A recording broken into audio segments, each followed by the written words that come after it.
in here, Utah. No, your state is worse than you think it is. I go around this country telling people that Utah is the fakest red state, and I mean it. I've visited a lot of red states, a lot of blue states, and a lot of purple states. The best fights in the purple ones. The fighters in the blue states are an inspiration to all of us to be backing them up. But these red states will get very sleepy, very complacent. I'm talking Idaho, I'm talking Tennessee, I'm talking Florida to a degree, I'm talking Oklahoma. Everybody claims they're the reddest state. Utah claims it's the reddest state, and I'll tell you, you're way too asleep.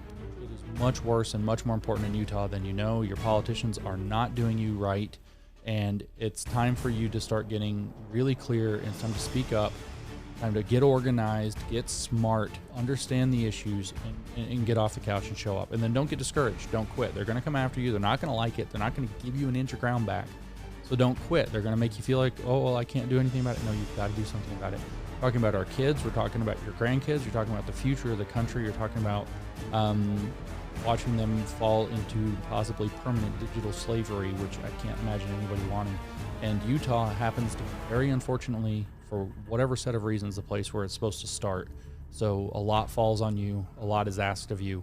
But I also think, having met many of you now and seen what you're made of here, I think you're actually there for the challenge.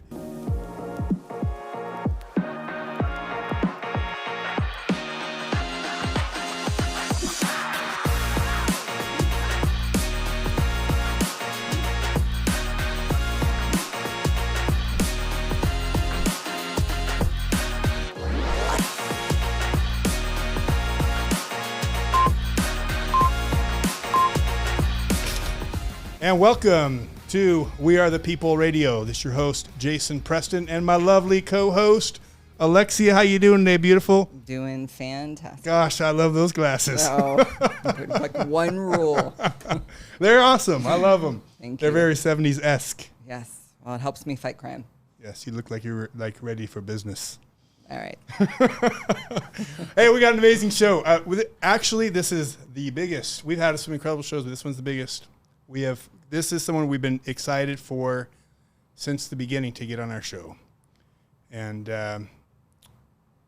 Alexia, why don't you welcome him? Then, and after you welcome our guest, then we'll give all of our little, tidbits of news. But let's welcome our guest. All right. Well, with that said, it's really a man that needs no introduction. No, he doesn't. He's a rock star. Yeah. You may have seen him on pretty much any podcast, any conservative podcast, I should say. Jordan Peterson, Joe Rogan, Absolutely. Ben Shapiro. I think you rose to fame for your research papers. I got a little bit of an eye roll on that one, which I guess Wikipedia likes to call your grievance study papers. And I'm just going to make some stuff up as we go along. So the grievance studies affair, is that a Wikipedia term for it, or is that a real term? That's the real term for it. That's the real term for it, where you did some fake hoax research papers. That's right. Submitted them, and then, like typical academia. Yeah, so we had to show that academia is full of fraud. So we wrote a whole bunch of fake academic articles, made them as ridiculous and stupid as we possibly could. Funny, scary, terrifying, whatever you want. And we submitted them to high-ranking journals. We actually wrote 20 of them. And by the time we ended up, the Wall Street Journal caught us, and we had to stop early. We'd had 7 of them accepted for publication, including one that was a rewrite of a chapter of Hitler's Mein Kampf as feminism. So we made Rush Limbaugh's old joke about feminazis come true, and they accepted it in a social work journal. And then we had some other ones. We had 7 accepted. One of them won an award for excellence in scholarship. So we really just showed that the peer review process in academia is as corrupt as the peers involved, and therefore that there's a huge political corruption problem in the stuff academia produces. So when they say there's a study that proves whatever they want to run, how do you know it's true? Well, I think my dog found personal offense with your rape culture in dog park. Yeah, well, article. that's the one that won the award. So yeah, we said that the best way to study rape culture is to study canine rape culture in dog parks and see how people react to it. And so we said that we went and examined 10,000 dogs and their genitals to find out if men or women responded differently to whether it was straight or homosexual dog rape. And then the punchline was, so what we need to do then is therefore train men the way that we train dogs, and that'll end rape culture. Mm-hmm. And so, leashes, shock collars, obedience manuals, that kind of stuff. And for real, and this was like an important, this was considered a exemplary piece of scholarship, top journal in the field of feminist geography, and it was a big deal. Yeah, so. Well, my dog still claims it was consensual. So. Well, that's actually, the peer reviewer said that because we're not dogs, we don't know when it is and when it is not. So we had to include a disclaimer in the paper. It says, as a human and not a dog, we're not quite sure when it's consensual and when it's not. So, we had to call them dog humping incidents instead of dog rape. Well, what I find most fascinating about you is you actually started as a leftist. Professor, and classically went through the whole system. Yeah. And came out indoctrinated on the other end and still found the light. Well, yeah, the woke stuff really never jived with me. I always thought that was really crazy. And the fact that they were like silencing, they're like, oh, we have to listen to everybody's story. Then there's all these stories they wouldn't listen to, they didn't want to hear it. So I realized there was some kind of bias. I never jived with that side of stuff. I just thought, well, taxes are okay. And, kind of stupid old school Democrat stuff, right? And then this woke stuff really woke me up. And this is actually, I said, this is a genocide in the making. And if we don't speak up about it, we're going to lose our country. So I asked my wife, can I quit my job, dedicate my life full time to studying this? She's like, you've lost your marbles. And then she was more practical. She said, can you make money doing that? I said, I don't know. We'll find out. So here we are. The answer was yes, I can. And we got the plane off the ground and been exposing it ever since. Well, you've welcomed to the capital of woke of America, Utah. And you'd never expect it to be, though. Right. No, it's up there, though. You would think, oh, it's Massachusetts, real bad. Vermont, real bad. California, Washington, Oregon, that's like one unistate of terrible. Minnesota, surprisingly bad. Illinois. You'd think, well, the problem is that Utah is the fakest red state in the nation. I told you in the car, I say that everywhere I go. It's the fakest red state in the nation. Well, we are going to be jumping into Utah with one of the greatest minds literally in the world. And so honestly, for Utah, what a blessing to have you here, James. So before we get started, please make sure you're following us on all our social media. YouTube's continues to mess with our algorithms, taking videos down. So you can find us on We Are the People UT on Rumble. All of our podcast channels are We Are the People UT, including Instagram. The only thing that's different is Twitter, which is We Are the UT. So make sure you're following us there. And this episode is brought to you by Silverhawk Enterprises. If the most incredible, beautiful homes, hands down in the state. And not only do they build incredible homes, but I appreciate any company that is committed to giving back and fighting for freedom and helping expose corruption. And the thing that I think Alexi and I really understand, and I think a lot of people are starting to realize is, when you look at America, I mean, the corruption is getting out of control, and I really think D.C. is turning into a clown show. Yeah. It is literally just a circus. And I think the only way we're going to get this country back is by people turning around and starting to focus on taking their own territory, which is your backyard back. And when it comes to Utah, we have got a state that needs cleaning up. So we're grateful to have, James here. And I think before we do, we want to, Alexi, you want to make a note of our new energy drink? Let's take a hit. Tell us about that. I'm loving this new tradition because there is a lot to cheers to. We have a lot of darkness, but we also have a lot of light.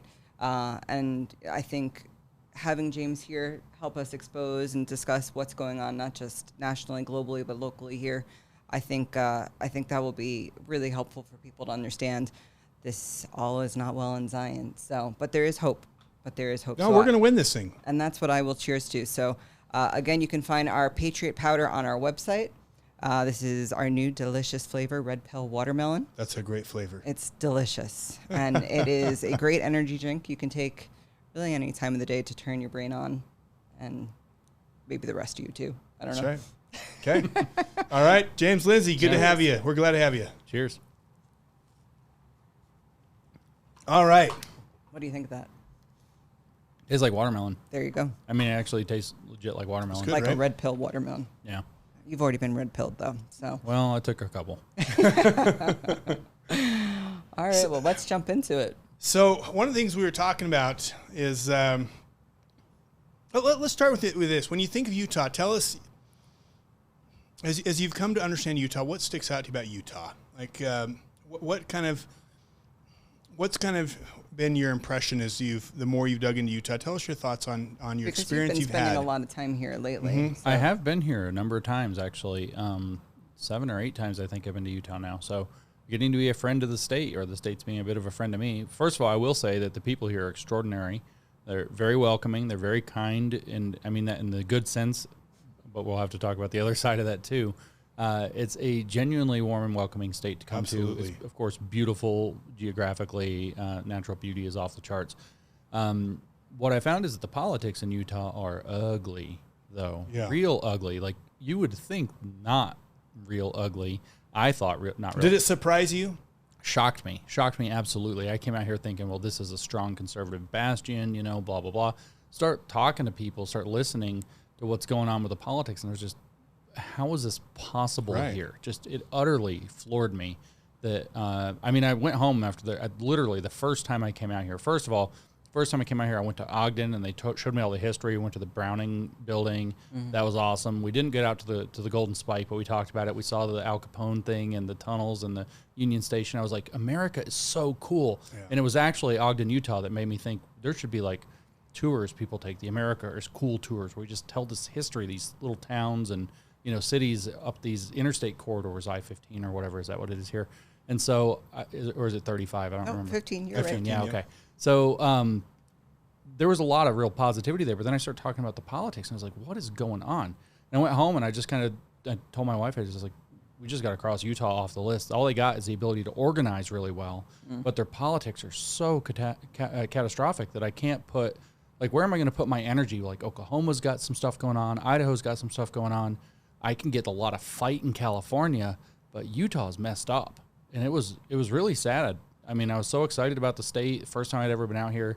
Then I go home and I'm like, it's just the politics are just so messed up there. You know, one of the things that's interesting is my wife grew up in New York City, then Miami, and then we came here together. And obviously very politically fired up. And I was so excited to bring her out here in 2017.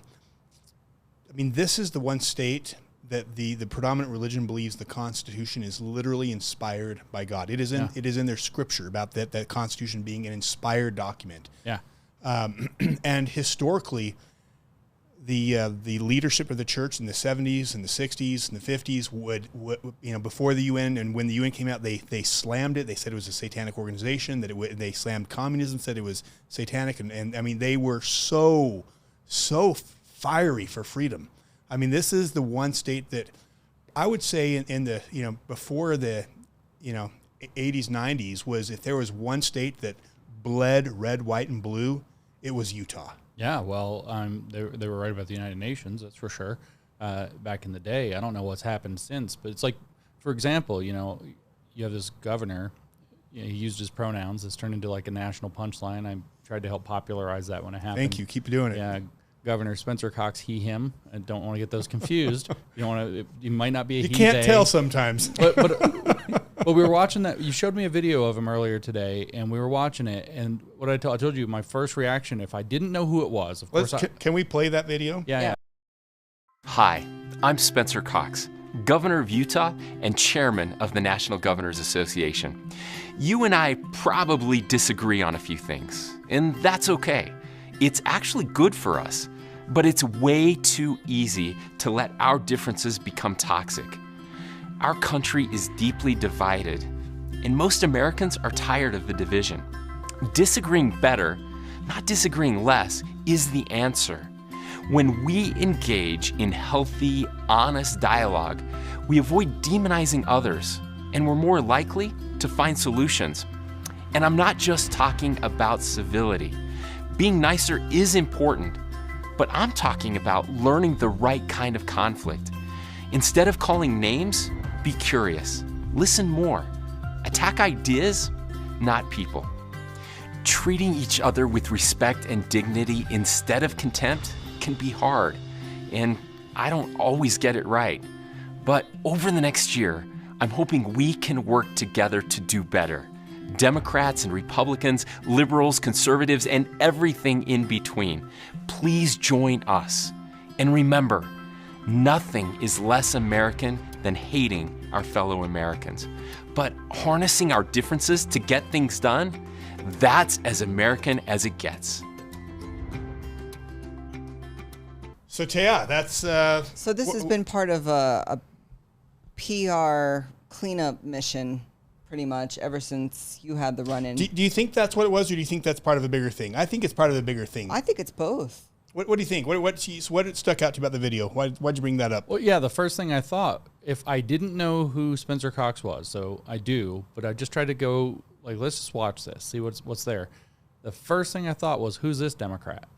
From watching that video. Just the video. Oh, we have to be more civil. You know, let's not demonize each other. We have to engage better. And then we go back, just what we were just talking about a minute ago, when, 70s, 80s, whatever, with the LDS Church saying that the United Nations is a satanic organization. Okay, and I say, well, they had that right. What are you going to do if, say, subversive infiltrators from the United Nations are coming to your state and trying to make deals? Are you going to you can be polite and professional and, civil with them while they're here in person, but are you going to sit down and have a dialogue and let them be subversive and let them start infiltrating? Hey, let's give you an office. Let's get you set up here. Let's be real generous to you with, time and all. No, of course you wouldn't. If you genuinely thought, like, let's take the United Nations out of it.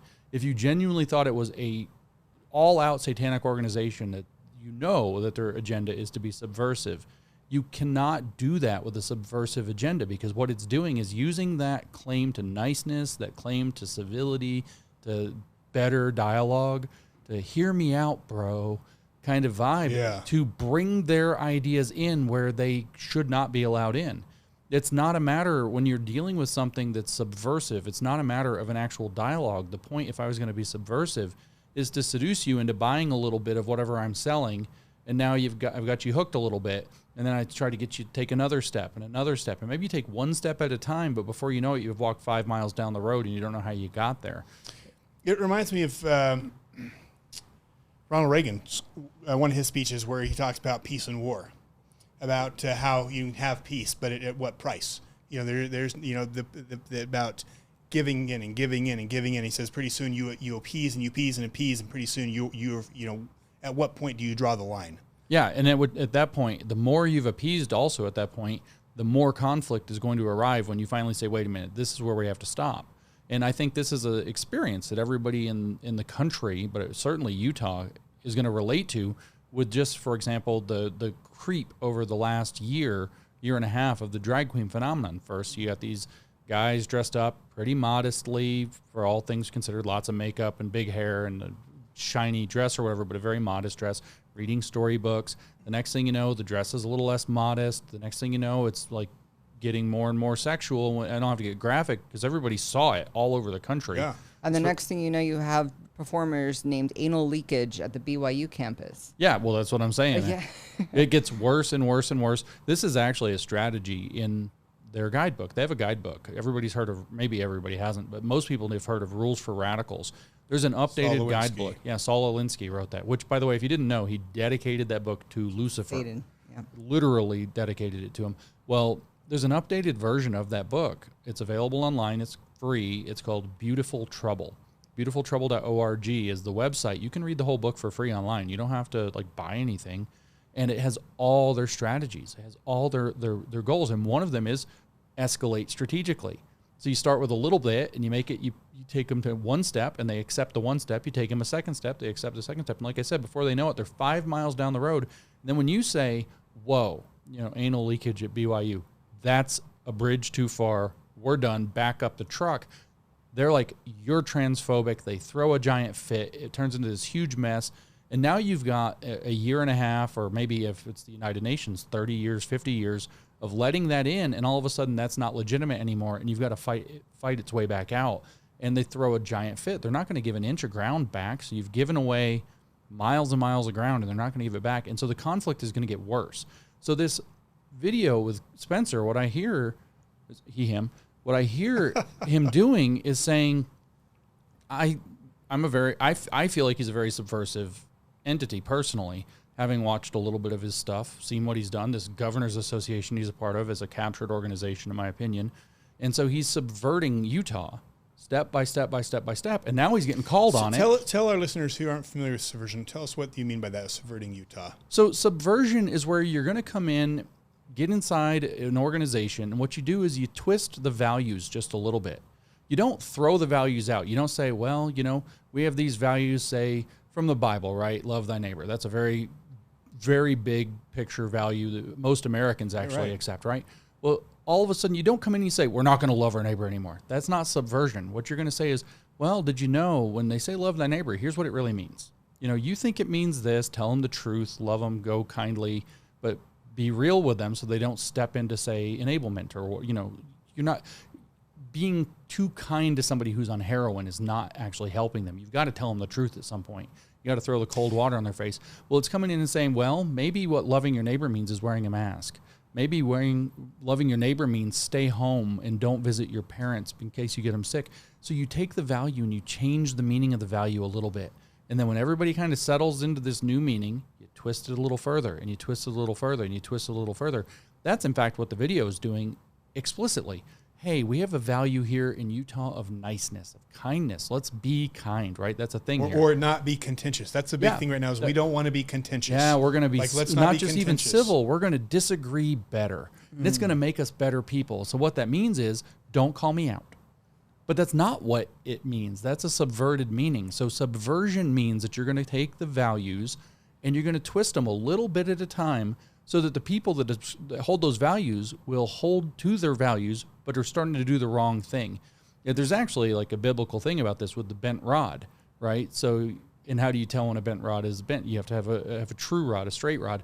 And so what they're doing is making you lose sight of the true rod and slowly twisting your values so they take you off in the wrong direction. That's subversion. Do you think that's what's happened? Because when you think of Utah, where it was back in this, you know, from statehood, up until the, you know, sometime in the 80s, you saw things change, from going from a state that was so fiercely patriotic, so fiercely grounded in those values, to becoming now a state where we had John Crist here, the comedian.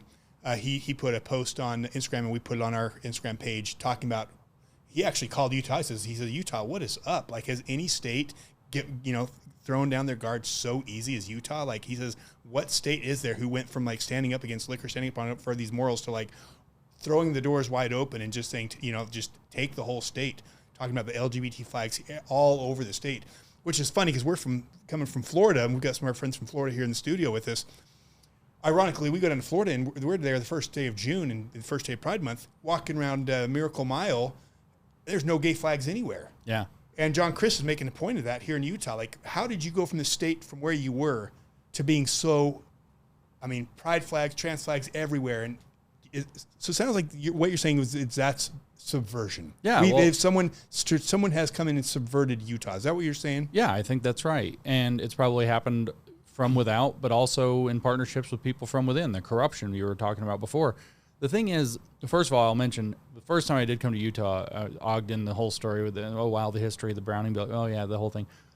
I was a little taken aback by how many flags there were flying everywhere. It's like every other business, especially when we drove around and went to lunch here down in Salt Lake, and I was like, what? Why Utah? Really? And because they say, well, we want to show that we're welcoming. Well, that's right. That's right. It's the subversion of love thy neighbor. It is. Yes. That's exactly what it is. So this is a state that I can tell you from every interaction I've had with a person in this state so far, every single one, is that this is a values-driven state. This is a state that's rooted in values, rooted in morals, rooted in family. It's deep, deep, deep. You can tell when you're here. I go to all the states, actually not quite. I've been to 42 of them. And there's a different vibe in every state for sure, and that is unmistakable here in Utah. And so the only way that state could have got from there to here is if those values got turned against them and subverted like that. And it is. It's a perversion of love thy neighbor. And by the way, it's Maoist. If you don't know that this is Maoist, Mao had a formula that he used to transform China. That formula was unity, criticism, unity. We're going to start, he said, with a desire for unity, then we'll teach people the real basis for right and wrong through criticism and struggle. So we'll tell people that they're not living up to the expectations. And then we can arrive, he said, at a new unity on a new basis. And we'll have a new unified culture under a new standard that's higher and better and whatever. And so what he would do is he would literally, if we translate that into the language of today, is he just wants to make a state where everybody feels like they're included. Just wants everybody to feel like they belong. It's very important that everybody's welcome. But the problem is, Jason, is people like you have attitudes that make it so some people can't feel welcome. you're systemically racist, you're systemically homophobic. Mean is the word they use for us. Mean for, yeah, you guys are mean. It's good for your brand, or whatever, as the governor said. So him. It's like the Muslim thing, like peace be upon him, but it's him for Spencer Cox. And every time you say his name. So what they've done, though, is there's people who in this state are a problem. They aren't welcoming. They aren't loving. They don't allow people to feel like they belong, and their values have kind of gotten in the way. So the values must have been misinterpreted. Let's give you a new interpretation of those. And inch by inch by inch by inch, the next thing you know, they flip the thing over. You're talking about all of this, and all I can think about is the flag, the Utah state flag. And I know you've been following that as well. I have. And that is the exact argument that they used for why we needed to change the flag. The flag wasn't inclusive. The flag it offended people. It was offensive to the tribes. It it wasn't simple enough. It's not simple enough. Apparently it needs to be drawn by a fifth grader like in order like to a child. Yeah. What's your thoughts on the flag? Well, I mean, they're erasing history is what they're doing. Right. They're erasing history. They're giving a very simple, uncomplicated, I would call it Soviet realism or socialist realism if I was in the Soviet Union or whatever. New emblem, and this is now, by the way, if I don't know if you know that it's not just a Utah thing. This is now spreading like a cancer to other states.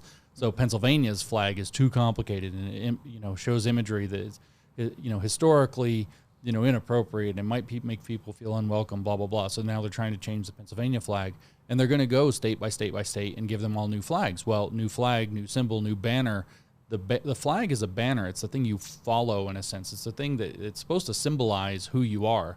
And so ideally it's going to have some culture behind it. Well, they're changing the flags. So we're going to have a new standard that we follow. And there will be a new unity on a new basis under a new standard. And you can kind of see this same program. It's like in China, they changed street names. People changed their names. We got with the trans, people changed their name, and then it's called a dead name, and you can never say it again. In China, they did this. Under Mao, they took on revolutionary names. They would reject their father's name, take on a revolutionary name, and if anybody called them by their old name, they would throw a giant fit and get violent and whatever else. It's the exact same dynamic. Well, the flag is just another symbol. It's like when they change the names of streets, well, changing the flag is another symbol. Now you got this new flag. Well, let's talk about what it means. We're going to put new meaning in the new symbol. And this represents a new Utah with new values. And those values are the old values subverted into the new program. And Alexia brings up the point. Go ahead. No, go ahead. Alexia always brings up the point is when you capture a nation, the first thing you do is you bring down the flag and you put up a new flag. Oh, of course. And when you look at the United Nations relationships with Utah, I find it fascinating that the only place the United Nations meets outside of New York City in America is Utah. And when they first came here, they set up at the Salt Palace, and then they just never left. No. Fast forward to just a few months ago, they're meeting with the church leaders here. So flashing back to what you were saying earlier, where the church was calling the UN evil 40 plus years ago, we're now literally inviting them in the doors. Yeah, welcoming them in. The World Economic Forum is is deep in Utah, so it just feels like we've been so encaptured by these. We're turning such a globalist state. Well, that's why they call that's this what I place, see. Go ahead. Yeah, that's why they call this place the cradle of the Fourth Industrial Revolution. Talk to our listeners about that, because we've done a show on that. I'm sure listeners have seen, but what does that mean to you? And tell us your thoughts on or your concerns about that. Okay, so the cradle part's easy to understand. This is where it's not necessarily going to be born, but it's going to be where it's raised here in the United States. So Utah is going to be the cradle. This is where we're going to take the baby of the Fourth Industrial Revolution, put it and bring it, take care of it and let it grow into what it's going to become. So to understand the Fourth Industrial Revolution, we got to understand all the industrial revolutions. There's the first one, second one, third one, fourth one. Okay. So what was the first industrial revolution? That was like what we really think of as the industrial. Steam engine. Yeah, steam engine and machinery. So all of a sudden, travel, building things, making things, manufacturing, all transforms big time. So the world changes, labor changes. The second industrial revolution, what was that? Was electrification, right? So now you have electric grids. Life changes completely because electric power is extremely useful power. It can very easily be converted into mechanical energy or other forms. So all of a sudden you transform people's access to energy. Their lives are completely different. But what's the third one? The digital revolution, right? So we have computers, and so it completely transforms the working environment. Things are so much faster, so much more efficient, especially communications are so much faster and efficient. Okay, so what's this fourth industrial revolution? And it's the internet, right? Okay, so but the thing is, And this is what, is the fourth industrial internet? Is the fourth industrial is that more AI in putting the internet into? That's people? that's where we're going. Go ahead. So the first three revolutions have something in common, which is that they changed our external environment. But Klaus Schwab said that the difference is the four, and that description of the four I just gave was actually Klaus's. I've borrowed it from Klaus Schwab at World Economic Forum. And he says the difference is that the first three industrial revolutions changed the world around us. The fourth industrial revolution changes you. So it goes from the internet to the internet of things. So now you have to have like your vacuum cleaners, like a little robot, and it's got the internet connection on it. Your heat in your house has an internet. Oh, you can use your phone so you can change the heat before you get home. Isn't that convenient? But now your house can spy on you, or they can shut it off remotely if they hack into the system or just have control of the system. And then eventually it's your refrigerator, all the stuff, the internet of things. But then you start thinking about wearable devices. You start worrying about these cool watches. They tell you your heart rate. They tell you if your exercise recovery and all this different stuff. And I've got some creepy stories. I got a friend. And this is like the very beginning of the. That's right. And eventually it's like chips in you, like a chip in your hand, a chip in your head. Neuralink, whatever Elon Musk said he was working on. These kind of things. And then we are all connected through the internet. We live in the internet, a kind of like ether world. And I say that really literally because if we look at kind of the weird. Ancient kind of heretical spiritual traditions, the level above the human is the etheric. And so it's weird that it's the Ethernet is what they call the internet plug. So you're entering into this digital kind of spiritual disconnected from reality realm. Reality doesn't really matter. Like, we're all attractive people, but in the internet, I can change my appearance every day. I can be an ogre. I can be, a giant cow. I can be whatever I want. I can be an animal. I can be basically an avatar. I can be a thing without a body. I can just be a spirit. I can be the diffuse. You have no limits. And it's like you're moving into that world, but that world is actually controlled by AI and the people who control AI. And we know who those people are largely going to be. The people who want to control the whole system are going to be the people at Davos and the United Nations and so on. So the the fourth industrial revolution is a transformation of the entire system that we operate under, where we no longer think of ourselves as independent individuals who decide to do what we want and have agency. We are now a collective hive mind. We don't have free thought. We don't have freedom of belief. All of the things enshrined in the Constitution are not only not important, they're actually obsolete. They're irrelevant. There is no thinking for yourself because everything you think is in conjunction with how everybody else thinks. How do you say his name? Noah Harashi or Noah Harari. Harari. Yeah. Where he talks about free will is over. He says free will's over. He says free will be a thing of the past. Yeah. He says humans are hackable animals. That is straight creepy. He guy. Says you think you decide the food you want to eat. You think that you're going to decide what politician. He says those days are over. He says with the technology that's coming, we will be programmable. Oh yeah, and this guy is a menace too, because he'll tell you, and I don't know if you've ever heard this one, you probably have, you guys are really tapped in, but he says all this stuff like, oh, so you think maybe you get the rose-colored glasses on, or the rose-colored like, what do you call it, not hologram, VR goggles. VR, yeah, virtual reality goggles on, and you're like, oh yeah, that'll be great, that's going to be awesome, virtual travel, all this cool stuff. Digital twin cities. Yeah, all these cool things we can do. It's going to be cool. And then he tells you, by the way, we're building a digital Noah's Ark. Not everybody can go into the future. So we're going to figure out who the elect are who get to go off on the Noah's Ark. And then what awaits everybody else? Well, basically the equivalent of, I guess for him, a climate change flood or something that destroys the earth. Sorry, you weren't one of the 144,000 or whatever magic number he'll choose to get to go off into the digital paradise. So tell me your thoughts on that, because that's one of the things they talk about at the World Economic Forum is that with this new shift, you're going to have these superhumans, but the masses, they says, a lot of people are there. He actually referred to them as useless eaters. The useless class and useless eaters. That's right. In comparison to what they call themselves, the creative class, which is a pun. Creative, like, oh, I'm going to write a creative essay. I'm going to do a nice painting. I'm going to do creative work. Or I am a creator. Like, I am the creator. No, they're very specific. They say we will have blasphemous, honestly. No, they actually say we will have the power of God. We will. That's right. We will control evolution. Well, you look no longer will evolution happen. We will control evolution. Yeah, like breeding dogs, but it's people. And so what are his books, right? So his first book is Sapiens, right? So we're talking about Harari still. Big book. Barack Obama loved it. It was a huge bestseller. Of course it was, because it's all propped up. Obama loves it. Sapiens. I read this book. I thought, God, this guy hates humans. He hates people. It's supposed to be this whole history of the whole human species. And it's like, this guy hates people. It's like every forest fire 70,000 years ago, somehow people were bad and they shouldn't have discovered fire. Prometheus, blah, blah, blah. You know, it's really nasty. But then his second book tells you the whole thing. So that was the ancient history of humans, Sapiens, up to the present day. So then he writes his second book is the future history of humans, the future history. And the title of the book is Homo Deus. So not Homo sapiens anymore. Now God-man. Not wise man, God-man. That's where we're going next, according to these guys at the World Economic Forum. And so when it says that Utah is the cradle of the fourth industrial revolution, what they mean is we're going to make this start to happen for the world in Utah. And we were talking a little bit before the show about essentially the degrowth. So I'm assuming that's part of the sapien projection of what's going to happen. Well, with that's humans. where you've got your useless eaters and you've got your creative class elect. The problem is, and this is their view, and the program is called degrowth or beyond growth. It has different names. It's part of the net zero, or sometimes they go further and have this absolute zero agenda. But the idea is that we've been too productive and we're going to wear the earth out and there are too many useless eaters. And if we keep being productive, when we keep being successful, we're going to keep making babies, which is kind of a Mormon thing, right?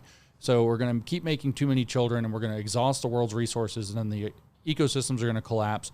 And if we just pull all the varnish off of it, all the rich people who get to be kings of the world are now going to have a broken world. They don't get to have their, nice lifestyles anymore because the stupid poor people screwed it up by having too many babies and having a middle-class life. And that's really their motivation. So the idea is that we've got to degrow our economies. We have to shrink our GDP. We have to stop using GDP as a measurement. It sounds like they got rid of the SAT in college. Well, we're going to get rid of GDP next. So you don't know that the economy is getting worse because we're just not going to measure it anymore. Instead, they said we're going to measure in terms of well-being. While we shrink overall production, we're going to shrink consumption. Everybody's going to have to get content with and comfortable with less, a lower standard of living. This is explicit, direct quotes. Eating bugs.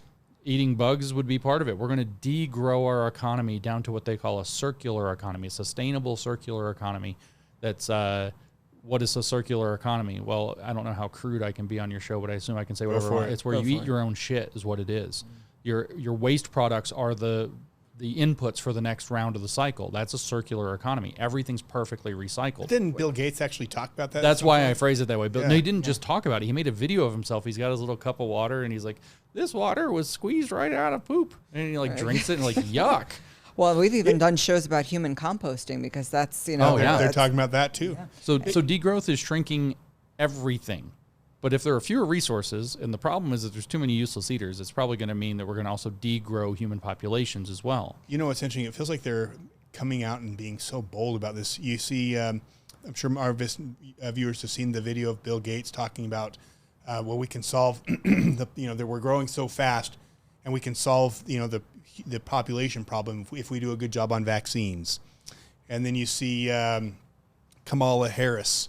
There's been several of these people come out and talk about, just outright talking about population control. Yeah, well, they've been talking about this a long time. The first major book, if we don't talk about Thomas Malthus and go back to the source, the first major book in terms of this was written in 1972. It's called Limits to Growth. It was published by this organization called the Club of Rome. So it doesn't have one author. It's written by a consortium of people. It's called the Club of Rome. And the Club of Rome is this think tank thing. They got spun off. We could conjecture about who paid for it and who brought it into existence. But in 1972, they write this book called Limits to Growth. And that's exactly what I just explained. The idea is we're going to strip the world of its resources. The ecosystems are going to collapse. Our minerals are going to collapse. Human society is going to collapse. We aren't going to be able to have as many people on the planet, and there's going to be a mass dying. So we've got to stop that by reining in our growth, reining in how much we have, reining in how many people there are.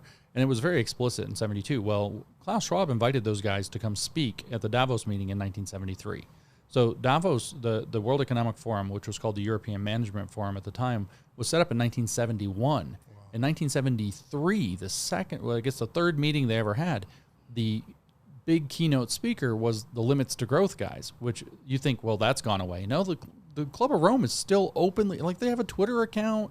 They're doing they're still out there. They're still pushing this. They've had Limits to Growth 4.0 now because they've been wrong. They said we run out of copper in the year 2000 in the original book. Turns out we didn't run out of copper. Turns out we have lots of copper. That was totally bogus. Well, they just keep updating it. It's kind of like, the end times are coming, but they're wrong about the year every single year that they predict. Right. Oh, it's next year. Oh, it's next year. Oh, it's next year. And so they've done this, and then they've moved into a program that they're calling Beyond Growth and Degrowth. They've coupled it to the idea the first big agenda of the degrowth program is we've got to get down to zero emissions. And then there's an argument. Is that net zero emissions? So, the amount that goes out, the amount that comes in equal, or is it absolute zero emissions? So we have no emissions. And this is a program that's sponsored by like Cambridge University, Oxford University, huge thing, huge program in the UK. And what are their predictions? What are we going to have to do actually to get to that?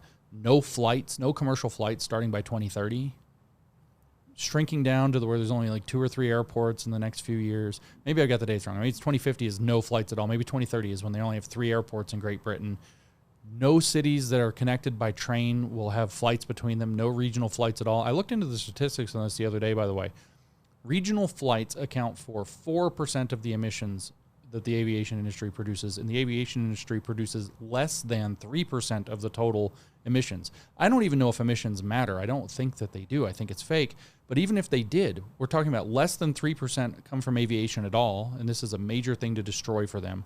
And then less than 4% are regional flights, and that's the first thing they're canceling. It makes no sense at all. We're talking 0.12% of emissions come from the thing that they're attacking the hardest. This is just an excuse to steal our movement. Well, no flights, so no shipping by air for sure, but also no container shipping, no big boats. We got to get rid of the diesel-powered boats, no big boats at all, no container shipping. If it can't be shipped by light rail, you can't have it. Well, a lot of populations in the world cannot work this way. Not possible. Reduce total emissions from automobiles and all land travel by 60%. This is another one. Reduce emissions caused by heating and cooling by 60%. Which therefore they actually in this document tell people go ahead and start buying warmer clothing now because we don't want you to freeze in the winter. It's literally a non-workable plan. So picture that in Minnesota. Picture that. People are just going, imagine it's all electric and they can limit it and all that. And people are just going to die. This is a completely unworkable plan. I compare it to it's kind of like Hunger Games. You're going to have these people living exactly in these what it smart is. city districts while you have the elite living like high on the hog. The world has never imagined. And watching people compete for the extraordinarily limited resources, the imposed scarcity that they've put on. Hunger Games is basically an exact model for people to understand kind of what they're pointing toward. And Mao at least had the sense to have a great leap forward. His idea, which just devastated China and killed 100 million people, like no kidding, was the great leap forward. We're going to be the top of the world in steel production and food production. These people are like, no steel. That's what's in the document. No new steel at all. Zero. All recycled. I talked to a guy that does steel stuff, right? I said, how good is, I don't know how good recycled steel is. Like, can you recycle it to high quality? And they're like, no. You could basically, if we took all the steel and we recycled it, the best quality steel, I don't know if this is true, I'm not a metallurgist, he told me, would be like the quality of steel that was like 1870. You can't build high rises out of that. You can't build, the kind of infrastructure underneath, major structures with that. This is a zero new steel, zero new concrete was another, no concrete, no steel, no shipping of food long distances, and everything's going to be by rail. So no new steel, but lots of new rail. Like it doesn't add up. It does add up. So it adds up to destruction. Is all it adds up to. They're still trying to master just recycled straws, and I don't think we'll ever master that. No. Go ahead, baby. But I'm bringing it back to Utah because we're talking about all these initiatives that we're trying to do globally. The zero emissions, and our big push, and we've done this on a lot of our shows with Chelsea, is this big zero fatalities on the road. Which there's only one way. Zero cars on the road because that's the big push. But it seems like, to bring it back, this looks like where climate change and the fourth industrial revolution and AI kind of intersect. Mm-hmm. And why then is Utah then the cradle of that? Because we're the pilot state for a lot of these nefarious agendas. We're the pilot state for a lot of the election issues. So mail-in voting. Mastered here. We still have it. We're like one of the only red states to still do ranked choice voting. Ranked choice voting. Yep. Wonderful stuff there. The digital ID, where we've got they tried to pass that last year in session, or maybe it was the year before, and everyone showed up and said, oh, hell no. And when the people came and put the pressure on if the legislator says, yeah, we're not going to do this, well, guess what? Pilot program rolls out a few months later, and now the governor's got his pilot program out. So guess what? We have digital ID. And digital ID He, is him. what you Oh, need. he, him, yes. The governor, he, him. And you can't have any of these really scary things like smart cities without digital ID. No, none of it works without digital ID. You have to have facial recognition tracking. You've got to have digital ID. You've got to be able to build a social credit system in so that people are able to be controlled at that granular level. And the reasons for Utah, I think there are kind of 2 or 3, I guess, is a better way to put it. And I'm going to disclaim before I start running my mouth that I am not a Utah expert. That's you guys. But one of those is that just the nature of what's already happened in Utah. Utah is already the crossroads of America. That's what the whole point of that golden spike is, right? So you have all this transportation infrastructure that crossroads across North America in Utah, specifically actually kind of close to Ogden, so right in the area. And so you have already not just physical like transportation infrastructure, but a lot of the big servers, a lot of the big internet cables are also crossroaded here. So you have the digital crossroads of America is in Utah. You have massive underground servers here. So there's tons of the digital computer infrastructure already here. That's Do you know what one of our main telecommunications companies is here? Satan.com. You're close. You're related. Cox is the biggest. Governor Cox, his family has a there's big probably the internet company, biggest. one of the biggest. He, He, him. him. But the other thing too is they have the natural resources, the minerals, That's the right. oil. I mean, this state actually, you're 100% right. This state matters on so many while levels. bordering Idaho, which is also loaded with like cobalt and all of these other things. And funny, the government owns I think a little over 70% of the land here. Oh, and Idaho as well. And so this consortium of Western governors, like, wait a minute, what's going on, right? They're selling out your states is what they're doing. And that's really the second reason, is that for whatever reason, which I don't know what that reason is, and I don't want to speculate for sure what that reason is, government corruption. But we know that this is kind of warring with Vermont for the number 1 or number 2 slot of most corrupt state. For whatever reason, which seems really weird given the value structured background of not Mormon, but of Utah, which those overlap pretty strongly. This has been a state that has not been hard to buy politicians in for some reason. And you can see that from that corruption number. It is the number 2 most corrupt state in the country after Vermont right now, which that just flipped in the last telling. I guess Arizona's number 3. So, these are not statistics to be proud of. So for some reason, your politicians seem to be more for sale than average. And I don't know why that is. But you aren't going to be able to build out the cradle of the Fourth Industrial Revolution without making deals with the UN, without making deals with these big businesses, without making deals with the World Economic Forum. So there has to be that element present. Was it a Utah article or a national article that said for $10,000 you could buy a senator? No, that was I think Project Veritas. Oh, wow. They figured that out. Yeah, for $10,000. It says, it's BlackRock.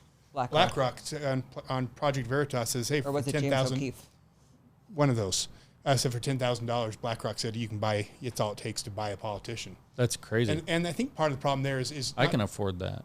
I know. Let's start. I mean, why can't we? Buy Let's just them? start buying them up. But I think the other thing is, it's like we have this. It goes to the culture problem that we have in the state, where I think we just have so many good people. See, that was the third one. Yeah, just believe. That's right. People are good. That's the third reason ahead. I was going to give, is that the population, you can only have a corruption problem to that scale that persists for long enough to do this if you have a population that's not able or willing to hold their feet to the fire. Right. No accountability. So what that means is that you probably have a very trusting population, which that's a noble virtue, but a high trust society requires accountability, or else it starts to get taken advantage of and fall apart.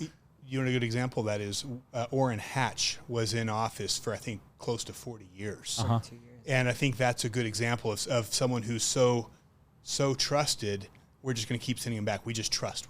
That guy was so deep in dark money.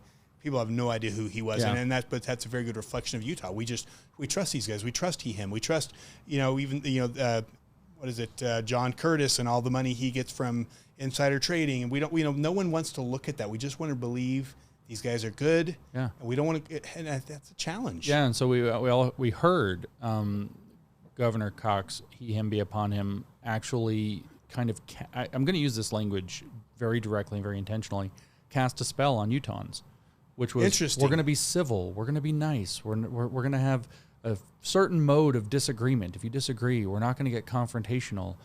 We can help you and you can help us, and we're going to have this whole kind of dialogue. He's casting this civility spell that I do agree. People should behave professionally. People shouldn't show up and be lunatics. People shouldn't show up, of course, and be violent or anything like this. But people do need to come and say, you are doing something completely inappropriate and no more, or else we're going to, we're going to make sure you're out of office. We're going to recall you. We're going to get you, whatever the deal is. There's going to be accountability. And if you've committed crimes, maybe we're going to try you and all of that too. These are the kinds of things that people have to be willing to stand for. And it can't just be, oh, well, we need to be nice. We need to be kind.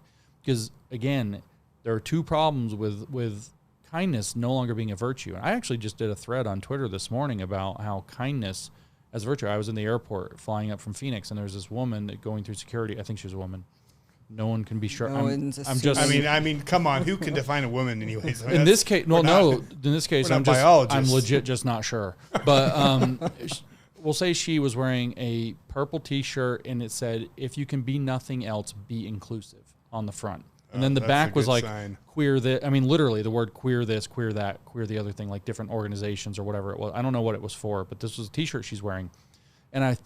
Standing there waiting for my luggage to come through the machine, and I'm thinking about it, and I'm like, no, you can't. If be nothing else, be inclusive, because that's the same logic as, let's just keep giving my brother's not on heroin, I'm not saying that, but imagine somebody, hypothetically, his brother's on heroin.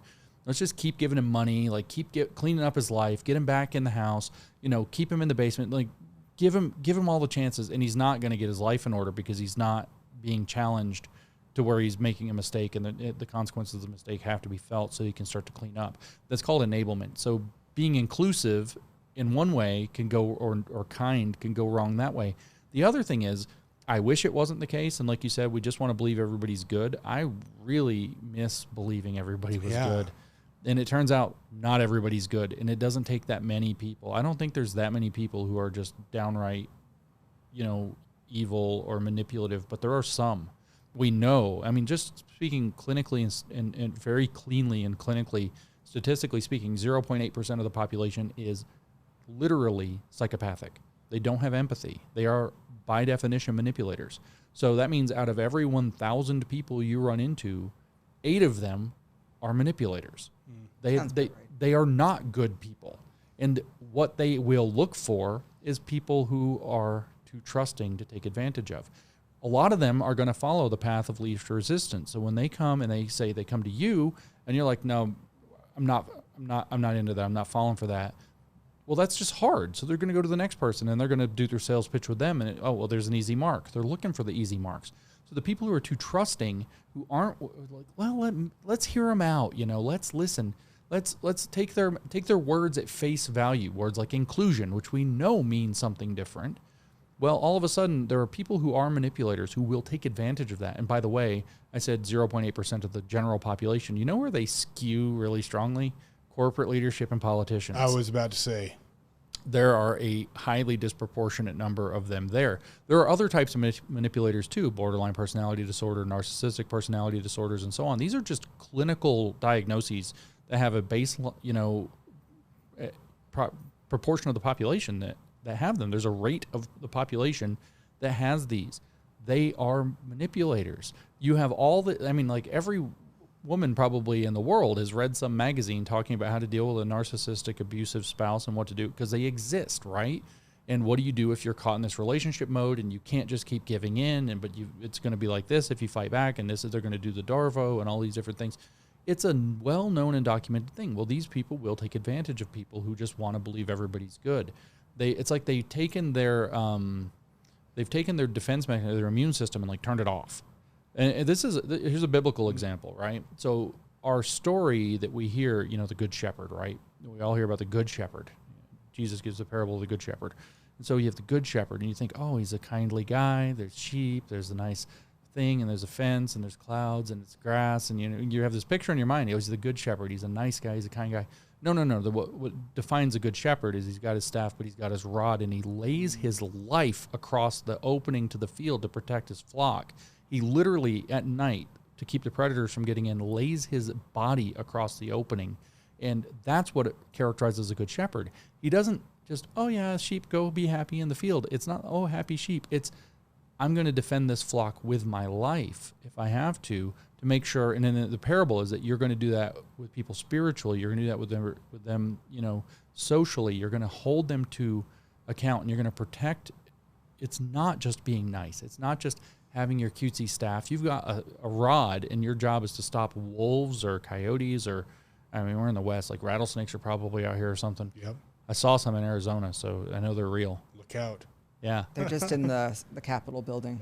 Oh, right, yeah. You keep a collection of them. There's a snake pit. And they identify as he, him. Yes. Well, I gotta go ahead. I got a couple questions I wanted to get to, though, before we wrap up, too. Well, I do want to address, because I love the two things that you really stand for with it being saving our churches and saving our kids. Mm-hmm. And we haven't really touched on education yet, but that's a huge thing in this state. Our state school board is not even, I wouldn't even call it a reflection of the state. It's not even conservative. We have a handful, and really mostly two, people that actually really stand up for our kids, protecting our kids. Forget about conservative values, just actually stand up for our kids.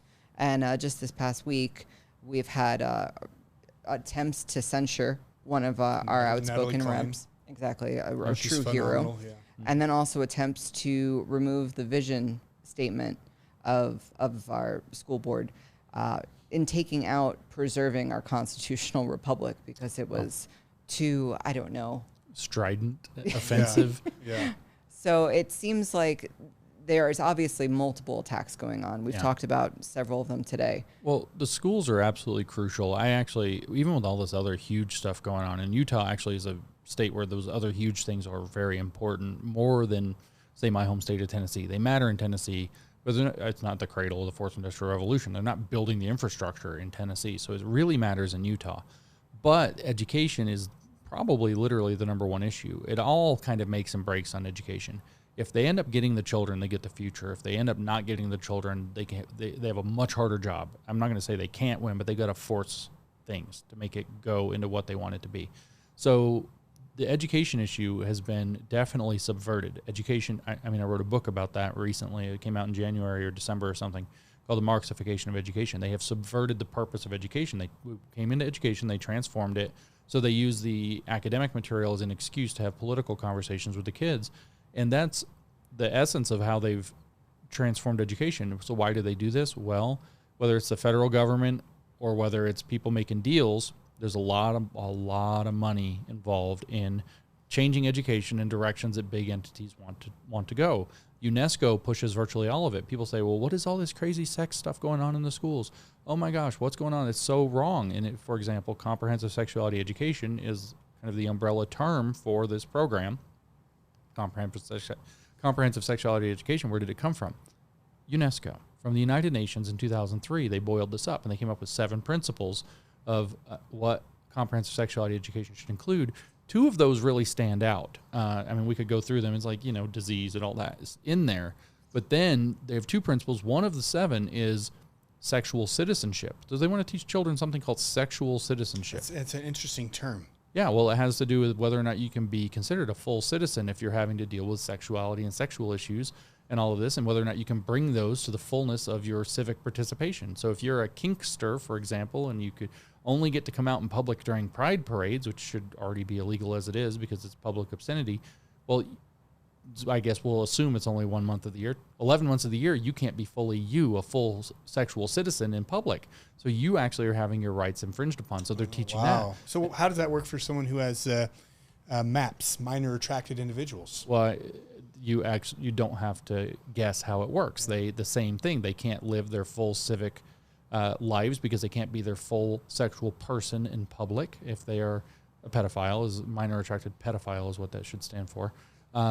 And so it applies across the board, whether it's a kink, whether it's, homosexuality, whether it's pedophilia. And, you can have different moral judgments about different levels within those different things.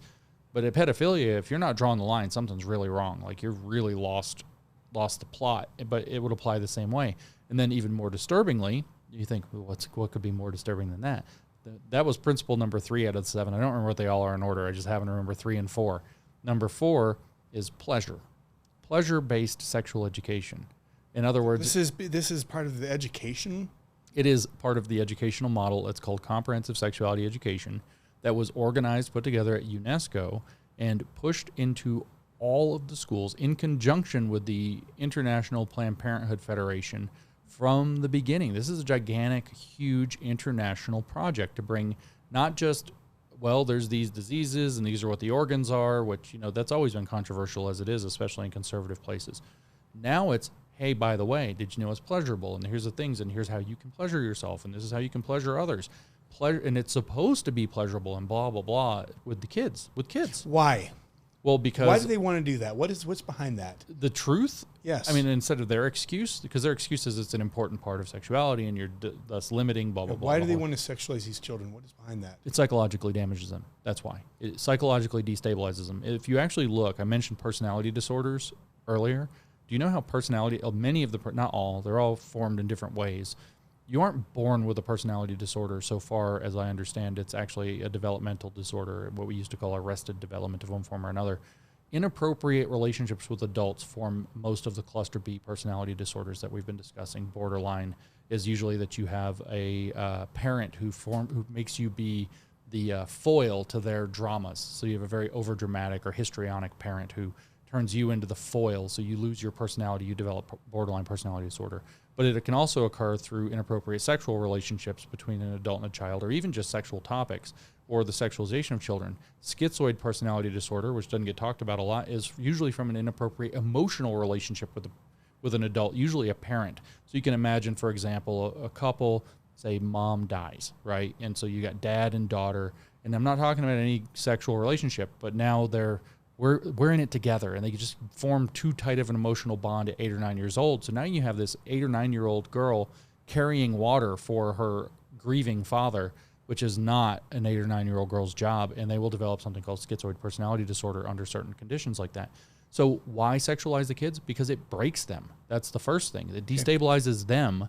It turns them against their families, who are going to be horrified that this is happening. The sexual libido is not a force to be trifled with. So you get the kids worked up and it's supposed to be pleasurable, and your parents don't want you to know this, so don't tell your parents. You've already set up an oppositional dynamic against your parents. Now the teacher is a trusted adult and the parents are possibly a threat. And so the kid comes home, says something about, hey, I learned about masturbation at school today. And you're like, what? And they're like, Mom, it's a different time. You're the problem. And if you look at California, they're literally changing the law. If you don't go along with this, they can take your kid. Actually, not just California. I think there's 13 states doing that now. California, Washington, Minnesota, and whichever other ones. This is a big problem. But the next thing is that it cuts off your child's ability to attach themselves to the prevailing religious and cultural values. All that conservatism, all that Mormonism and Christianity that are throughout Utah, that's all obsolete. That has the wrong view. That's homophobic. That's transphobic. It's just obsolete. We don't need a book from 2,000 years ago or whatever trying to tell us how to live. That's all obsolete. And so you can cut a child off from his own healthy development, so he's psychologically and emotionally destabilized. Cut him off from his family, cut him off from his religion, cut him off from his prevailing culture. And so almost all of the main projects of Marxism are achieved in one stroke. I'm about to say this. The only one that's not there is private property, cutting them off from private property. Because that's exactly what Lenin and Stalin tried to do was destroy the family and have the child belong to the state. The simplest expression is what they wanted to do is abolish the family, abolish religion, and abolish private property. Those three things are what they want to destroy. So much more sophisticated the way they're doing it here, and people can't see it. That's right, because they've developed tools. We had a very robust society. We had a moral and religious people. Even if we didn't have everybody being actively religious participating, we had this broad acknowledgement of a civil religion. We had this American patriotism underneath that, which meshes really strongly with Mormonism. So it's particularly powerful in Utah. And they just started twisting those values and making that cringe, as the kids would say. It's cringe to salute the flag. It's cringe to say the Pledge of Allegiance.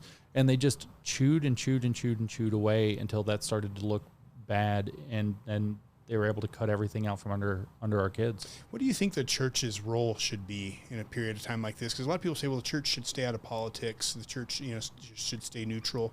Well, what are your thoughts on that? I don't think that, I mean, I'm maybe not the person to speak about that, but I don't think it's biblical. So it's certainly, I mean, if there are lots of places in the Bible where it's pretty explicitly political, like the entire book of Deuteronomy.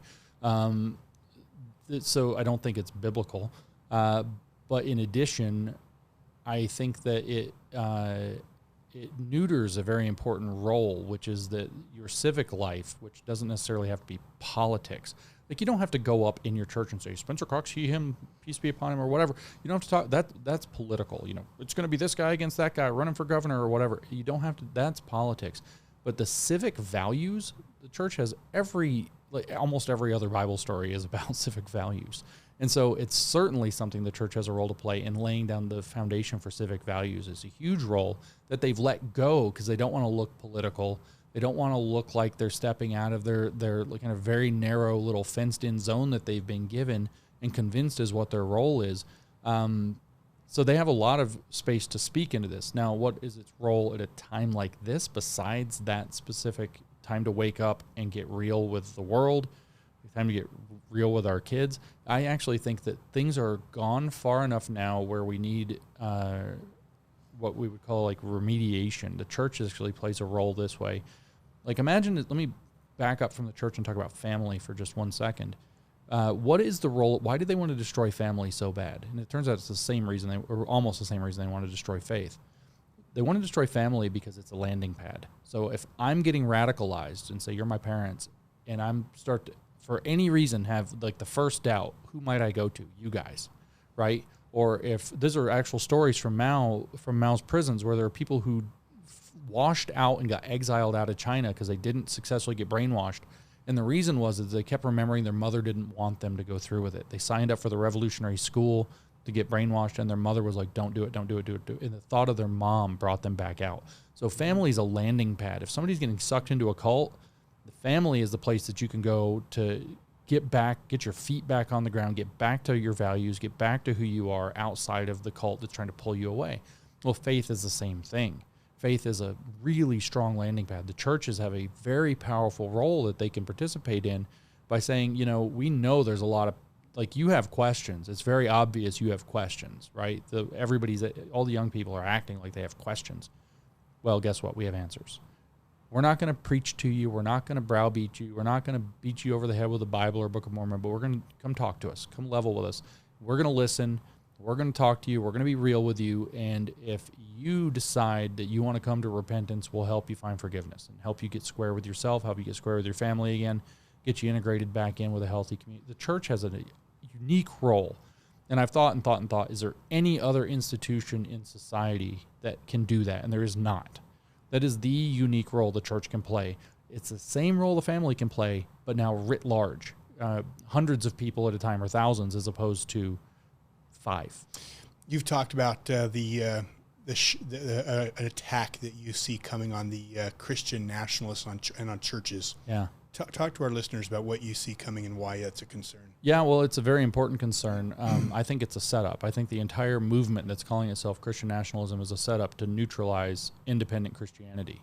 So what there will be is what I refer to as convention churches. So there's some big convention, some centrally planned idea, and everybody has to get on board with that. And they're independent churches that say, well, let's say it's Baptist churches, right? There's a Southern Baptist Convention as an example. Oh, we're going to be a Southern Baptist Convention church, and we have this agreement, and that's what makes you in the convention. We're going to go to the meetings and blah, blah, blah. Or you can say, we're just going to be an independent Baptist church. We're not going to be part of that, right? So those are the target. And so the idea is going to be to get people to latch onto this label. Now, the federal government already has documents and documents and documents saying, guess what the cause of January 6th was? Yeah, this is interesting. These are real documents. I've put them out on Twitter. I've done talks about them. I've read from them publicly. They have documents saying that the real cause wasn't Donald Trump. You know how much they hate Donald Trump? The real cause of January 6th was not Donald Trump. It was Christian nationalism. There were all these different groups, MAGA this and Eric Metaxas that and this and that and the other. All these different groups were there, but Catholic people, and what united them?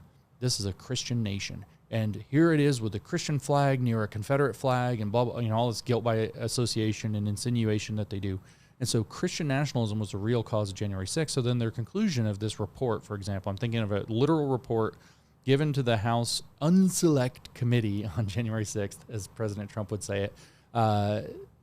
It was written by Andrew Seidel and delivered to that committee in the House.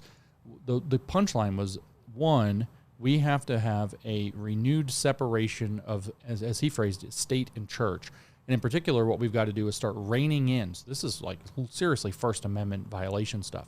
They have to start cooking up excuses that just barely can get judicially interpreted to fall within the First Amendment to start reining in, say, Christian or Mormon or other religious people who are elected representatives. So Marjorie Taylor Greene can't go up and, say, well, my faith, blah, blah, blah, and yell in the Congress anymore, because that's encouraging Christian nationalism. And the second thing is that we have to investigate the causes, what's happening in our churches, to make sure that we don't have another Christian nationalist revolt. And they actually conclude this report by saying our nation cannot survive. We cannot have the United States of America and Christian nationalism and have the nation survive. It's going to be one or the other. And so this is literally what they're doing, is accusing it of being a seditious movement, and thus weaponizing the entire DHS, DOJ apparatus to be able to come down on that. So what will happen in practice? Something stupid will happen. Some guy that's claiming to be a Christian nationalist or can be labeled a Christian nationalist. Red flag. Yeah, False flag. Yeah, false flag. Well, it might be false flag. It might actually be just some dude that got mad and said something stupid or did something stupid, who's kind of literally there, in his beliefs. Doesn't really matter. All they need is an event, and then they're going to say, "Wow, churches in America are a hotbed of domestic extremism, Christian nationalism, white nationalism." They'll tie that right in. I guarantee you. That's why the Confederate flag is mentioned on the thing. And so this is neo-Confederacy, separatism, blah, blah, blah. This is a huge problem. This is a seditious, treasonous movement. This is where domestic terrorists are being formed, is in our churches. So we've got to start doing something to take care of it. And all those conventions step in and say, we'll help you. Don't worry. We'll make it real easy. If they're in the Southern Baptist Convention or whatever other convention, we'll just sign off on all this is what they have to agree to. So they're going to go make a deal with the Department of Justice or Department of Homeland Security. This is what all the convention churches have to sign off on. Independent churches, they can exist. They're not going to violate 1A, but it's just going to be hard and expensive. And they're going to have to get checked out. And they're going to have to let, FBI agents are going to have to come by and make sure. We have to do some inspections. We just got to do this. There's going to be a lot of paperwork. It's just going to be, to put it very bluntly, a royal pain in the ass to be an independent church. And at any time, go ahead, join the convention. All the paperwork's taken care of. We don't have to come visit anymore. Join the great global church. Exactly. Join the great global church. Because that's when I am a very religious person. I believe very deeply that in God and in principles, these are the last days. And one of the things it talks about is that the saints, that those who believe in Christ will be persecuted. Yeah. And so you see this movement for this where they're starting, the DOJ is calling out this white or the Christian nationalists, and it seems like it's foreshadowing what may come. Yeah. And to me, that's very concerning. Yeah, I think the whole thing is a gigantic setup. And I understand the frustration that people feel, and I understand, that also that they mean a lot of different things by it. Like some people just mean we want to have a revival of Christian values or increase the proportion of American citizens who are also Christian believers. And I get that, but calling it Christian nationalism is not so good. If you look in that document, their definition is really expansive. Yeah. For Christian nationalism. I mean, they literally... Yeah, you pull everyone in you want. Yeah, so like there's examples they give in the document. This is a little bit of hyperbole because I can't remember. I could dig it out and read something to you. It's close enough. Where let's say that we were going to have a meal and we decide to bless the meal, and I say something like, Father, bless this food to our bodies and bless our nation that it may prosper. Amen. Oh, I've said, especially if I said in Jesus' name or something like that in there. Now I have invoked Jesus and the nation. That's Christian nationalism. So I'm now a Christian nationalist. And that's what the DOJ is weaponizing against. That is the expansiveness of that definition. So then when you have the guys espousing this, having a vague definition that means 20 things at once, including we're going to get rid of religious freedom, which means we're going to reconstitute the United States, which is sedition correctly. We're going to have a Christian prince that rules over everything. You have a big problem on your hands. It's just waiting. It's a powder keg being packed. It's just waiting for them to take the most extreme examples, say that characterizes everybody who's ever given a prayer for the health of our nation in Jesus' name, and we've got to crack down on all of it. Wow. Incredible. And look at how Powerful. they've acted. Look at how they've acted Yeah. with parents showing up to school board meetings. If you think Right. I'm talking out of my ass, I mean, this stuff's coming. You got to be blind not to see it. that's what You got to have your head in the sand not to they see. already stuff. called moms showing literally terrorists. moms domestic terrorists for showing up and fighting against pornographic material and masks in their kids' schools. Yeah. Any final thoughts or questions? I actually want to give the final thought to James, because we talk a lot about heavy stuff about what's coming. Do you think there's hope? Do you think we can turn this around, whether it's the Christian nationalists or whomever will come to save us? No, the Christian nationalists will not save Well, the us. Christian, we need to make sure that's what define that, because the term Christian national sounds like Those me. God-fearing- Like I'm a Christian and I stand for and I love this country. Yeah. So that sounds like me, but their terminology is that's not, you can't call yourself that, because according to their terminology you're a terrorist. Is that you want to transform this into a differently constituted nation, which is sedition. Right. And so nobody's coming to save us in the sense of somebody's coming to save us. Let's just dispel that. But would you include the president? Right? President can't save us either. having the right president can help quite a bit, but no politician saving us. That's the best way to put it, because it can make it. I mean, having Biden in We're office not isn't meant to doing have us a king. very many favors, right? Yeah, we're not. And we don't want what's called an unbound executive. This is a political theory that a lot of people on the right are starting to go to. Well, if we got our guy in office, if Trump or DeSantis or whatever, and he would just loosen up his executive restraint and let him do what he has to do, he could clean out the deep state. Bad idea. Bad idea. An unbound executive becomes a tyrant. And if it doesn't, you've now broken the apparatus, so the guy who replaces him becomes a tyrant every single time. It's not a good strategy. So, no, we're not turning to politicians. I am extremely hopeful. And the reason I'm extremely hopeful, I said I've been to 42 states. I go on a trip like this to visit some group somewhere, sometimes a big group, sometimes a small group, sometimes a medium-sized group, lots of grassroots groups. I go 2 or 3 times a week. And I have we're talking 300 plus flights in the last 2 years. It's insane how much I travel. And I see this rising everywhere, because I know who's going to save this nation is people who have faith in this nation. It's if you want to get biblical, it's like the story in the book of Numbers where they're wandering in the desert and God's mad that they're complaining. Numbers 14, he's like, or 11 through 14, all you're doing is complaining. I gave them these signs. I split the Red Sea, the whole thing. They still don't trust me that I'm going to be there to deliver them to Canaan. So he's like, you know what? I'm not giving them Canaan. They don't get to go. And God decides, he brings his wrath. Moses is like, no, let me talk to him. And I'm paraphrasing the Bible. You're doing a great job. I think you're doing a great job. And he's like, let me talk to him. Let me talk to him. And God's like, go talk to him all you want. I'll tell you what, I'll forgive them if you get them straightened out a little bit. But they still don't get to go. They've lost it. They've blown it. That's the book. That's 11 through 14, chapters 11 through 14 of the book of Numbers, which the right title for that would be, it's not a math book if you don't know your Bible very well. It's in the wilderness is what it is. It's when they're wandering in the wilderness with Moses. And we have that moment. What these people are, what they represented, is the people who didn't have faith in what was promised to them. Well, our nation promises us a lot. And if you have faith in the promise that's behind the Constitution, the Bill of Rights, the Declaration of Independence, the founding and framing of this nation, what was hashed out and argued in the Federalist and Anti-Federalist papers and so on, if you have faith in that, and you have faith in this nation and the fabric of this nation and the people that make that fabric of this nation, that can get it back to its constitutional principles, those are the people who are going to save us. And I see them not by the tens, not by the hundreds, not by the thousands, by the tens of thousands around this country. And as somebody who was kind of a lone voice, like screaming in the wilderness 5 years ago, talking about this, my first public talk on this 6 years ago was July 2017 on this subject in Tucson, Arizona. And literally an old woman stood up in the middle and yelled at me. You said you were going to talk about social justice and you haven't mentioned economics once. And I was like, lady, there's identity politics. I was one of a dozen people speaking up about it. And now it's tens of every state I go to, California, Vermont, doesn't matter. The fight is there. It doesn't matter how blue, doesn't matter Utah, how fake red it is. The fight is there. And so I think that the American people are waking up. I think they're waking up quickly. I think they are waking up their neighbors and doing so quickly. I think people are now feeling very much like something might be very wrong after what they tried to force with COVID. Now, there's going to be climate lockdowns coming soon. Mm-hmm. And Bill Gates is like, well, during the next pandemic, which is going to start on February 6th, or whatever. He didn't say that date, a little too specific, Bill. People are like, something's badly wrong. So this is starting to spread. People can see it now. People think, it's too late. They doom out. So this is the last message. This is the last thought. Don't doom out. If you're a believer, you have no excuse. Yeah. You don't get to doubt God's timing. I'm sorry, you just don't.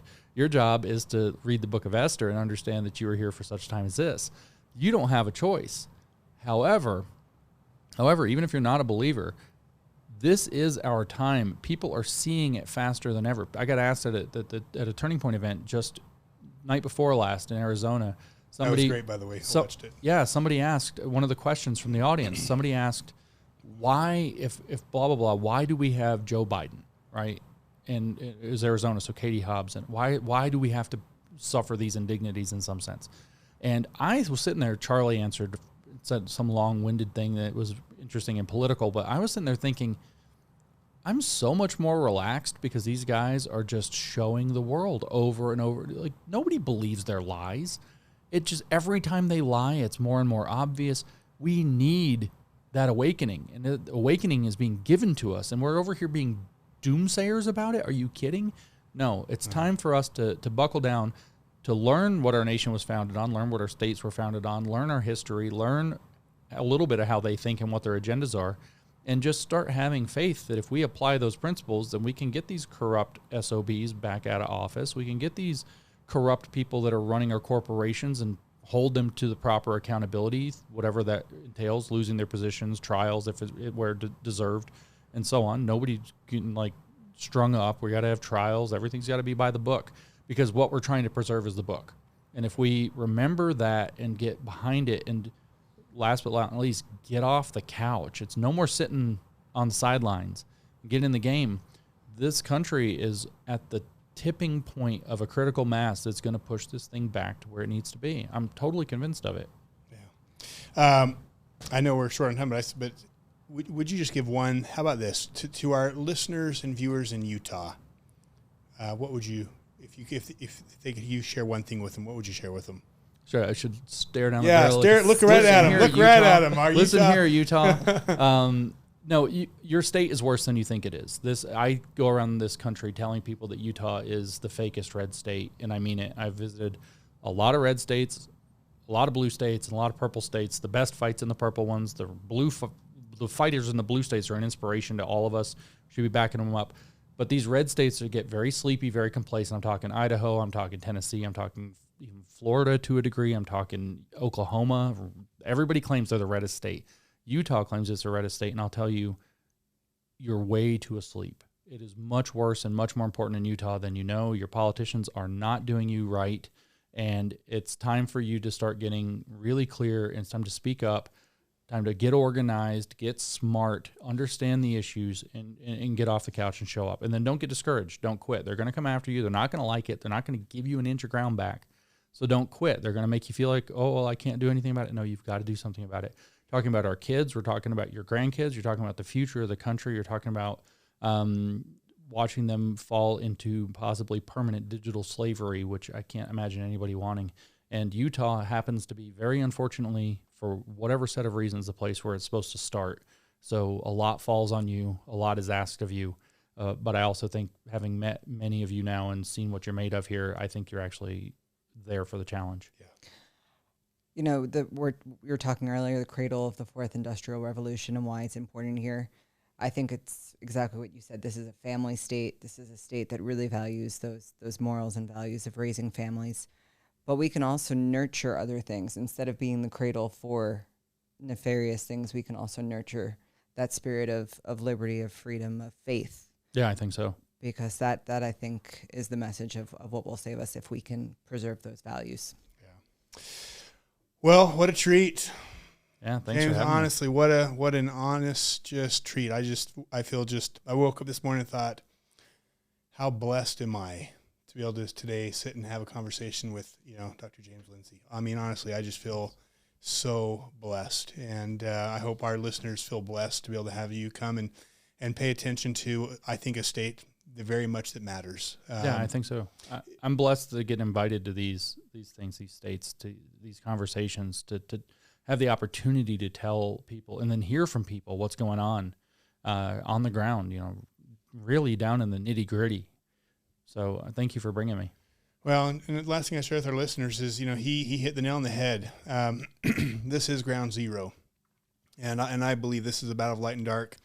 And I do not believe God sent his second string to come and fight. In the time our country would need it most, I believe he sent some incredible warriors. And those people who are listening, I imagine that those would be the type of people who would be the type of people who will stand and fight this. And I know we will win. And we don't need the masses, but the people watching this, we have a role to play. Yeah. We weren't sent here to sit in the sidelines, and we sure as hell won't. So, take what Dr. James Lindsay has shared with us, share it with your friends. Please add comments. Please like. If it gets banned on, I don't think this will get banned on YouTube. YouTube just wants to ban our stuff on China. That's what's crazy. No, they also want to ban our book on our show on banning the Bible. That one got taken down. But please share, like, subscribe, and remember, this is not time to spare. Like James said, this is our time, and we will win this fight. So God bless you, God bless America, and God bless Utah.